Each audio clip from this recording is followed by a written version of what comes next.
ខ្យល់បងពីជើងអ្នកនៅភូមិយើងគេរៀបការច្រើនគ្នាហើយបងនឹកព្រឺព្រួចចង់បានអូនមកគៀងកាយតែអូនប្រងើយអូនមិនយល់បំណងបងសងបងសួរច្រើនដងអូនថាចាំដល់ជ្រោតថើទ្រាំមិនបានឡើយបើបងមិនគិតចូលស្ដី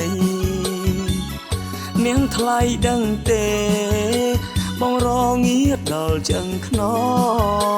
ងបើមិនបានអូនបងក៏មិនតន់បាត់រងាអូនអើយមើលណកាកោជ្រុះធ្លាំពេញដីបងឈរអោបដៃ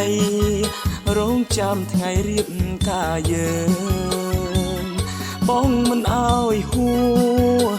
រដូវខ្យល់បងពីជើងចាំភូមិយើងចូលចិត្តរៀបការកូនខែនឹង